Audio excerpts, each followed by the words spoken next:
1.5 lakhs கண்டிப்பா net salary இருக்கணும். It's not a gross. 1.5 lakhs net salary இருக்கணும். அப்புறம் வந்துட்டு கார் இருக்கணும். அப்புறம் இண்டிவிஜுவல் ஹவுஸ் இருக்கணும். அதாவது ஒரு 27 வயசு பையனுக்கு எந்த கவர்மெண்ட் 50,000 salary தருதுங்கிறது எனக்கு தெரியல. சினிமால தான் ஏழைக்கு கட்டி கொடுக்கறதெல்லாம். போட்டோ பார்க்கும் போதே எனக்கு பிடிக்கல அப்படின்னா நேர்ல எப்படி இருப்பாரு அப்படின்ற ஆளு வந்து கொஞ்சம் கருப்பா இருப்பாரு, ஆனா கலையா தான் இருப்பாரு. நாம பார்த்து டிமாண்ட் பண்ண விஷயம் இப்போ வந்து அவங்கள நம்மள டிமாண்ட் பண்றாங்க. நீங்க எவ்வளவு பொண்ணு பாத்துறீங்க? நான் ஒரு 40 to 50 பொண்ணு பாத்துறேன். 40 to 50 பொண்ணு பாத்துறேன். 40 to 50 பொண்ணு பாத்துறீங்க? ஆமாங்க சார். எவ்வளவு காண்டா இருக்கு கேக்கல. அப்ப நாங்கள கல்யாணமே பண்ணிக்காம எப்படி சார்? ஆணின் வருத்தத்தை நான் முகத்துல பாக்குறேன். ரொம்ப காலத்துக்கு பிறகு இந்த மாதிரி ஷோல தான் அதெல்லாம் ஆச்சரியமா. எங்ககிட்ட எல்லாமே இருக்கு, எங்க ப்ரொஃபைல் நல்லா இருக்கு, உங்களுக்கு என்ன வேணும் நீங்க கேட்ட எல்லாமே இருக்கு. அப்ப ஏன் நீங்க ரிஜெக்ட் பண்றீங்க? அவன் காலத்துல அவன் நியாயமா இருந்தான்ல, உங்க டர்ன் வரப்ப நீங்க நியாயமா இருக்கணும்ல. இந்தந்த விஷயங்கள் இருந்தால்தான் அந்த அலையன்ஸே நாங்க கன்சிடர் பண்ணுவோம். எங்க வீட்டுக்கு பொன் தேடி நீங்க வர முடியும். என்னது அவ்வளவுதான். 1.5 lakhs கண்டிப்பா நெட் salary இருக்கணும். It's not a gross. 1.5 lakhs net salary இருக்கணும். எஸ். சமூகம் பெரிய இடம் போல் இருக்கு. அப்புறம் வந்துட்டு கார் இருக்கணும். அப்புறம் இண்டிவிஜுவல் ஹவுஸ் இருக்கணும். Individual house. போதும் லிஸ்ட் பெருசா போய்கிட்டு இருக்கு. ஆஃப்டர் மேரேஜ் இஃப் பாசிபிள் ஏதாவது அப்ராட்ல இது கிடைச்சதுன்னா they have to go and settle over there. Okay, வெளிநாட்டுல போய் செட்டில் ஆகணும். ஆமா. எந்த நாடா இருந்தா ஓகே? யுஎஸ் இருந்தா ரொம்ப நல்லா. யுஎஸ். என்னங்க எனக்கு ஒண்ணுமே புரியல. அதுதானப்பா எனக்கும் புரியல. டீசென்ட்டான ஜாப், என்னோட அதிகமா earn பண்ணனும், வீடு இருக்கணும் கண்டிப்பா, சொந்த வீடு இருக்கணும், முடி இருக்கணும், வழுக்கையா இருக்க கூடாது. வழுக்க தலையோட உனக்கு ஒரு புருஷன் கிடைக்க ப்ரே பண்ணுவேன். அப்பா மாதிரி இல்லாத ஒரு ஆளா தேர்ற நீ. நக்கல்யா அவனுக்கு. அப்ராட்ல படிச்சிருக்கணும், அப்படி இல்லனா அப்ராட் ரிட்டர்னா இருக்கணும். அப்ராட்ல படிச்சிருக்கணும், இல்லாட்டி அப்ராட் ரிட்டர்னா இருக்கணும். கல்யாணம் பண்ண உடனே அப்ராட் கூட்டிட்டு போறவங்களா இருக்கணும்.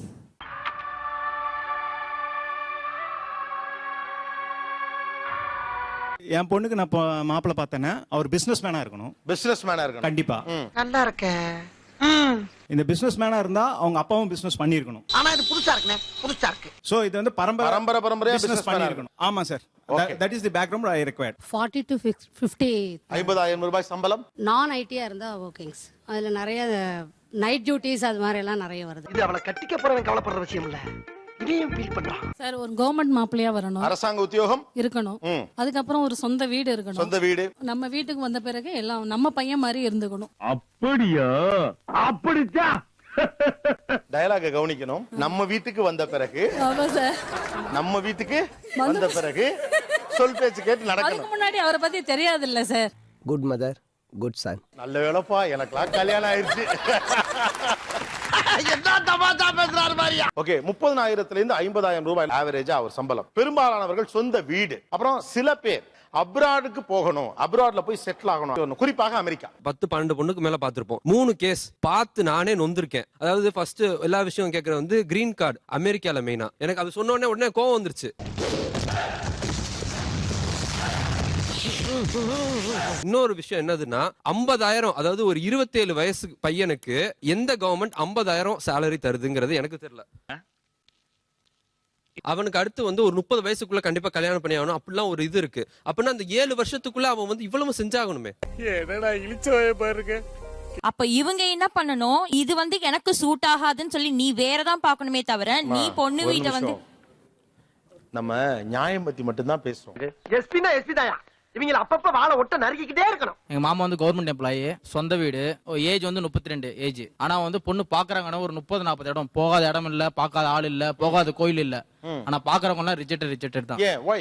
அத வேற ஞாபகப்படுத்திட்டீங்க. நெஞ்சமெல்லாம் பொண்ணு அறக்கு தம்பி. ஆளு வந்து கொஞ்சம் கருப்பா இருப்பாரு, ஆனா கலையா தான் இருப்பாரு. ஆனா அவங்க எதிர்பார்க்கறது என்னவோ எனக்கு ஒன்னும் புரியல. இன்னைக்கு வரைக்கும் எங்க மாமாக்கு ஒன்னும் மேரேஜ் ஆகாது. ஸ்டில் வந்து சர்ச்சிங் தான், இன்னும் தேடிட்டு தான் இருக்கோம். நானும் தேடிட்டு தான் இருக்கேன். மாப்ள இது ரொம்ப பாவம்பா. நாம பார்த்து டிமாண்ட் பண்ண விஷயம் இப்போ வந்து அவங்கள நம்மள டிமாண்ட் பண்றாங்க. இல்ல, இதுதான் நமக்கு அதிர்ச்சியா இருக்கிறதுக்கு ரீசன் என்னன்னா, இதெல்லாம் நாம பண்ணிட்டு இருந்தப்ப இஷ்யூவே இல்ல. உண்மை. அதான் ஒரு மாற்றம் நடக்கும்போது பதட்டம் இருக்கும் நமக்கு, அவ்வளவுதான். முன்னாடி வந்து பொண்ணு வீட்டுல வந்து டிமாண்ட் பண்ணும்போது அதை வந்து நம்ம ஒரு பெரிய விஷயமாவே எடுத்துக்கல, எல்லாமே வந்து ரொம்ப சாதாரணமா கேஷுவலா நடக்கிறது. ஆனா இப்ப பொண்ணு வீட்டுல அப்படின்னு சொல்லும் போது அங்க லாஸ்ட்ல இருக்கிற தேர்ட்ல உட்கார்ந்துட்டு இருக்கிறவர் சொல்றாரு, எனக்கு ரொம்ப காண்டாவுது அப்படின்னு சொல்றாரு. உனக்கு தெரியல, எரிச்சலாவே இருக்கு. எனக்கு என்னமோ நாள் முழுக்க எரிச்சலா இருக்கு, டென்ஷன். இதே நீங்க வந்து பொண்ணு வீட்டுல வந்துட்டு கேட்கும்போது இத்தனை சவரன் போட்டுதான் ஆகணும், என் பையனுக்கு கார் வாங்கி தரணும், ஸ்கூட்டர் வாங்கி தரணும், அப்புறம் ஆடி மாசத்துக்கு இத்தனை சீர் வைக்கணும் அப்படிலாம் கேட்கும்போது அப்ப உங்களுக்கு காண்டாவல. ஆனா இப்ப வந்து முழிச்சுக்கிட்டாங்க, அவ்வளவுதான். இந்த கிளி கிளிக்கிறாள் எந்த ஒரு காரியா இருப்பா? நீங்க வைக்கிற மாதிரி டிமாண்ட் வைக்கவே இல்ல. ஏன் நீங்க பொண்ணு கொடுக்கறதுல நீங்க என்ன வேணா கேட்கணும், நான் கேட்கணுமா? கண்டிப்பா சார். சொல்றது கேளுங்க. 22 வயசு காலேஜ் முடிக்கிறான், வேலைக்கு எப்ப போறான்? இன்னும் 4 வருஷம் போறானா? 4 வருஷம் எவ்வளவு சம்பாதிக்க முடியும்? இருக்கிற கடனோட வாங்கி தான் வீட்டை கட்ட முடியும். ஒரு பைக் வாங்கணும்னா 60,000 செலவு பண்ணி ஆகணும். ஒரு கார் வாங்கணும்னா 6 லட்சம் செலவு பண்ணி ஆகணும். எல்லாத்துக்கும் இஎம்ஐ போட்டாகணும். ஒரு சேலரி எடுக்க மாசம் 30,000 50,000 வாங்குறவனாலும் 25,000 கொடுத்து தான் ஆகணும். அவன் வந்து திருடிட்டு வர போறது எவனுமே.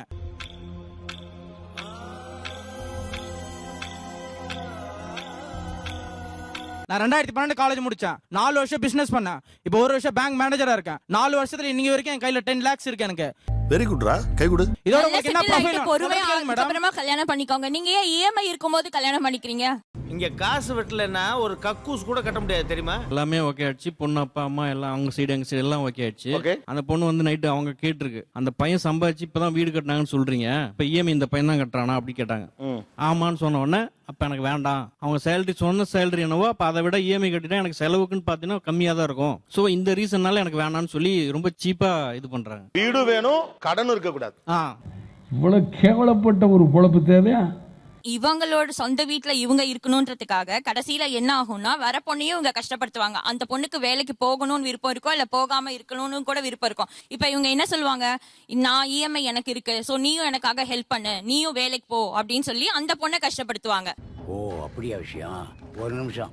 இது பெண்ணுக்கான காலம் நான் கேட்கிறேன்னு சொன்னீங்க. அப்ப ஆணுக்கான காலத்துல ஆண் கேட்டப்ப ஆண் வேலைக்கு போனான். அப்ப வார்த்தை என்னது? உத்தியோகம் புருஷ லட்சணம். அவன் வேலைக்கு போனா ரெஸ்பான்சிபிலிட்டி அவன் எடுத்துக்கிட்டான், நல்லது கெட்டதுக்கு அவன் தான் போய் நின்னா, பொண்ணு ரைட்டா சம்பாதிச்சான். இப்ப நீங்க மட்டும் உங்க காலத்துல ஏன் அந்த ரூலுக்கு கீழே வர மாட்டேங்கிறீங்க? போமா போய் நீ சம்பாரி, புருஷனோட சேர்ந்து ஹெல்ப் பண்ணி இஎம்ஐ அடைன்னு சொல்லுங்க. அதை விட்டுவிட்டு நீ இஎம்ஐயே இல்லாம ஒரு வீடு வாங்கி வை, ஏன் பொண்ணு வருவா? அவன் காலத்துல அவன் நியாயமா இருந்தான்ல, உங்க டர்ன் வரப்ப நீங்க நியாயமா இருக்கணும்ல, ஏன் இல்ல? புகழு புகழு என் செல்லமே. ஐயோ அழைக்கிட்டப்பா. ஆணின் வருத்தத்தை நான் முகத்துல பாக்குறேன். ரொம்ப காலத்திற்கு பிறகு இந்த மாதிரி ஷோல தான் அதெல்லாம் ஆச்சரியமா. ஒரு ஆணுடைய உலகத்தை யோசிச்சு பாருங்க. கொஞ்சம் கூட அதை பத்தி எந்த லஜ்ஜையுமே இல்லாம நீங்க பேசணும்னா ஒண்ணுமே பண்ண முடியாது.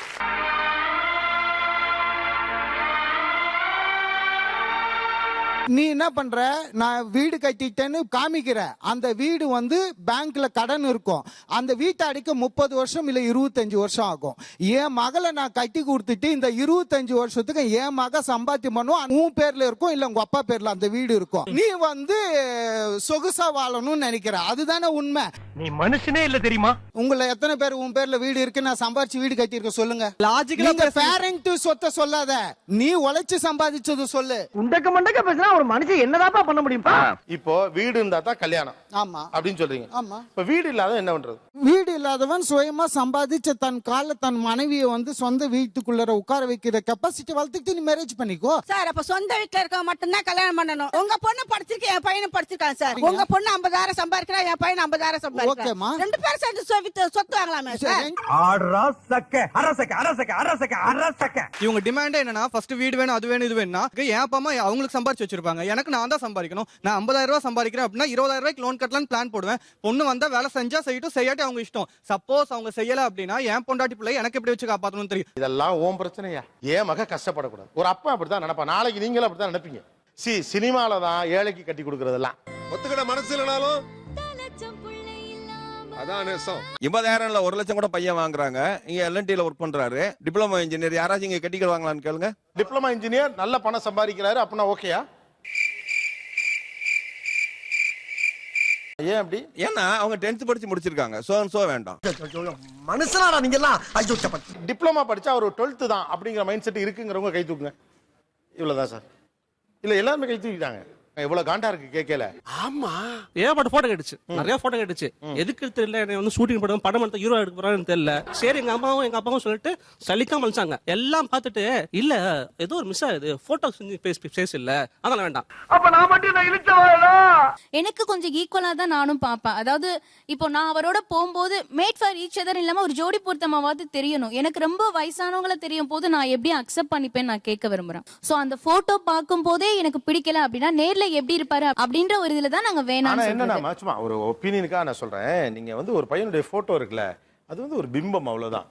Is it? ஆமா சார், என்ன போட்டோல பார்க்கும்போதே சில பேருக்கு தெரிஞ்சிரும் சார், இந்த மாதிரி பையன் இல்ல, நான் எதிர்பார்க்குற மாதிரி பையன் இந்த மாதிரி இல்ல. இப்போ ஃபார் எக்ஸாம்பிள் நான் வந்து ஒரு வீட்டிஷ் காம்ப்ளெக்ஷன்ல ஒரு பையன் பாக்குறேன்னா அவன் கொஞ்சம் அதுல டேனா இருந்தானா இல்ல எனக்கு இந்த மாதிரி பையன் வேண்டாம், மேற்கொண்டு நாங்க ப்ரொசீட் பண்ணவே விரும்பல சார். பொண்ணுங்க எல்லாம் ஒண்ணு நினைச்சுக்கணுங்க, போட்டோ வேற, நேர பாக்குற ஆட்டிடியூட் வேற. நம்ம செலக்ட் பண்ற லெவல்ல இருக்கிறப்பவே கல்யாணம் முடிச்சுக்கிறது நல்லது. அதுக்கப்புறம் அதை தாண்டி நம்மள யாராவது செலக்ட் பண்ண மாட்டாங்களான்னு ஏங்குற நேரம் இருக்கும். அந்த நேரம் வரைக்கும் நம்ம கொண்டு போயிட்டோம்னா அப்புறம் யாராவது நம்மள கல்யாணம் பண்ணிக்கிட்டா போதுங்கிற லெவல் வந்துரும். வயசும் போய்கிட்டே இருக்கா இல்லையா, பொம்பளை பிள்ளை புரிஞ்சுக்க. நீங்க என்ன பண்றீங்க? நான் சாஃப்ட்வேர் இன்ஜினியர் இருக்கேன். எவ்வளவு சம்பாதிக்கிறீங்க? நான் ஒரு 40,000. சொந்த வீட்ல இருக்கீங்களா? சொந்த வீட்டுல இருக்கேன். 2 கார் இருக்கு, 2 வீடு இருக்கு. வீட்டு வாடகை 30,000 வரும். எங்க அப்பா வேலை பார்த்துட்டு இருக்காரு, அவரு எம்என்சில வந்து ஒரு மேனேஜர் இருக்காரு. ஏங்க செம மாப்பிளையா இருக்கீங்களே, ஏன் உங்களுக்கு ரிஜெக்ட் ஆகுது? எனக்கு லாஜிக் புரியவே இல்லை. என்னங்க எனக்கு ஒண்ணுமே புரியல. அதுதானப்பா எனக்கும் புரியல. 15-20 வருஷத்துக்கு முன்னால ஆண் வீட்டார் சொன்னப்ப எதெல்லாம் தப்போ அதே இத நீங்க பண்ணிட்டு இது என் காலம்னு சண்டைக்கு வர முடியாது. ஏன்னா அப்பவும் இவங்களெல்லாம் தப்புன்னு சொன்ன 4 பேர் இருந்தான். அப்படி சில நிதானங்கள் அதுல இருந்துச்சு. இப்ப என்னன்னா நீங்க போட்டோ பார்த்துட்டே தூக்கி வீசுறீங்க. படிப்பு பணம் அழகு, படிப்பு பணம் அழகு, படிப்பு பணம் அழகு. வேல்யூஸ் எங்க போச்சு? நீங்க இதெல்லாம் பாருங்க, நாங்க வேணான்னு சொல்ல, வேல்யூ பாருங்க. தெரிஞ்சுக்க புரிஞ்சுக்க, கரெக்டா இருந்தா புரட்டா வரட்டா. சின்ன சேனலுக்கு எதா இருந்தாலும் அது கொஞ்சம் ஆதரவு கொடுங்க. உங்க பொண்ணான கையை கொண்டு அந்த பெல்லில தட்டிடுங்க. அவங்களுக்கு சப்ஸ்கிரைபர் 5-10 ஏறுனா அவங்க மனசு சந்தோஷப்படும். அவங்க வீடியோவும் பாருங்க. சந்தோஷமாக வீட்டுக்கு செல்லுங்கள். நன்றி, வணக்கம்.